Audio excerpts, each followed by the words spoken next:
अक्षय तृतीया व्रत कथा, देवी अनसुया की श्रद्धा और शक्ति।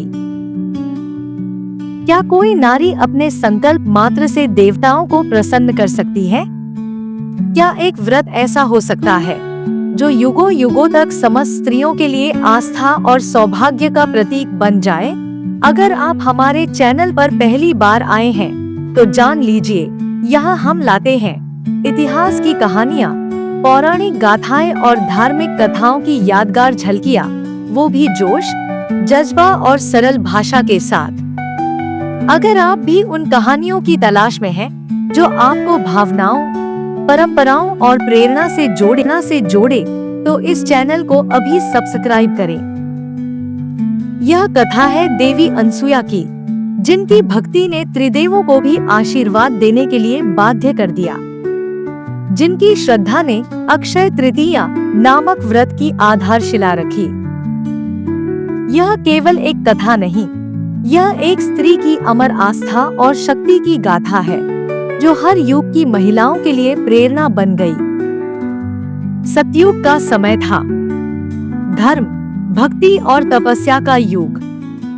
पृथ्वी पर अनेक ऋषिमुनि अपने ज्ञान और साधना से धर्म की स्थापना कर रहे थे। इसी युग में महर्षि अत्रि अपने आश्रम में रहते थे। वे अत्यंत विद्वान, तेजस्वी और सत्यनिष्ठ ऋषि थे। उनकी पत्नी थी देवी अनसुया, जो पतिव्रता धर्म की साक्षात मूर्ति मानी जाती थी। वैशाख शुक्ल पक्ष की तृतीया तिथि का पावन दिन था। देवी अनसुया ने इस दिन एक संकल्प लिया। उन्होंने स्वयं को अन्न, जल, फल और सभी सांसारिक सुखों से दूर कर लिया। वे केवल भगवान विष्णु का ध्यान करने लगी। यदि मेरी भक्ति सच्ची है, यदि मेरा पतिव्रत धर्म पूर्ण है, तो मैं आज एक ऐसा व्रत करूंगी जो संसार की समस्त स्त्रियों के लिए प्रेरणा स्रोत बनेगा। देवी अनसुया की कठिन साधना और उनका व्रत इतना प्रभावशाली था कि स्वर्गलोक में भी उसकी चर्चा होने लगी। स्वर्ग की देवियां सरस्वती, लक्ष्मी और पार्वती चिंतित हो उठीं।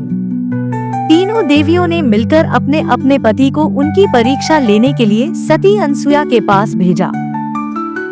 देवी अनसुया की ख्याति जब स्वर्गलोक तक पहुंची, तो त्रिदेव ब्रह्मा, विष्णु और महेश उनकी पतिव्रता शक्ति की परीक्षा लेने हेतु साधु के वेश में उनके आश्रम पहुँचे। उन्होंने भोजन मांगा, किंतु साथ में एक असंभव शर्त भी रखी। हम तब ही भोजन स्वीकार करेंगे जब तुम निर्वस्त्र होकर हमें परोसोगी। ये सुनकर समस्त प्रकृति जैसे स्तब्ध हो गई। देवी अनसुया एक कठिन धर्म संकट में पड़ गई। एक और अतिथि धर्म और दूसरी ओर पतिव्रता धर्म, लेकिन उनकी आस्था अडिग थी। देवी अनसुया ने मन ही मन प्रभु से प्रार्थना की, यदि मेरा पतिव्रता धर्म सच्चा है, यदि मैंने जीवन भर धर्म की रक्षा की है, तो ये अतिथि मेरे लिए बालक बन जाएं। उनकी तपस्या और सत्यनिष्ठा के प्रभाव से त्रिदेव तुरंत ही 3 नन्हे शिशुओं में बदल गए। अब वे उनके सामने निर्दोष और निश्चल बालक के रूप में खड़े थे।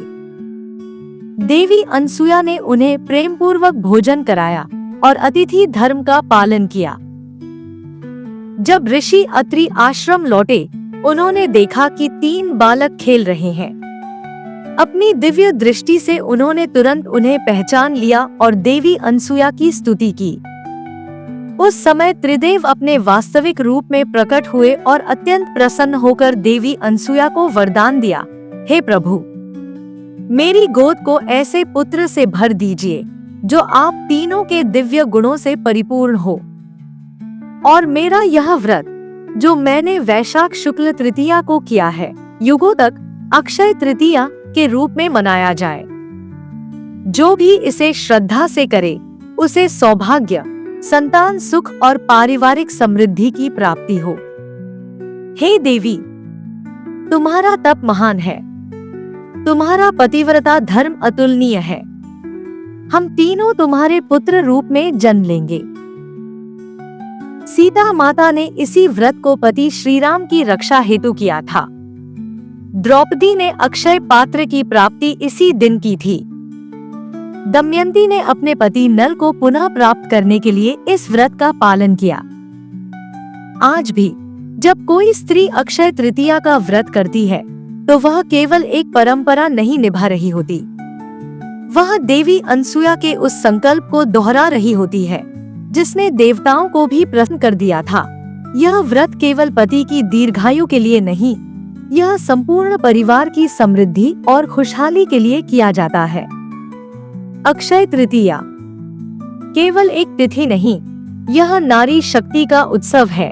एक ऐसी स्त्री की स्मृति जिसने संकल्प और श्रद्धा से पूरे युग की दिशा बदल दी। जब भी यह व्रत करो, इसे मात्र एक पूजा न समझो, बल्कि देवी अनसुया की उस अटूट श्रद्धा का प्रतीक मानो जो आज भी अनंत फल देती है। अक्षय फल।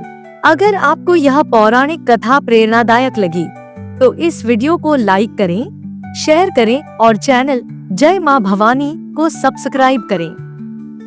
अगली बार फिर मिलेंगे एक और ऐतिहासिक कहानी के साथ।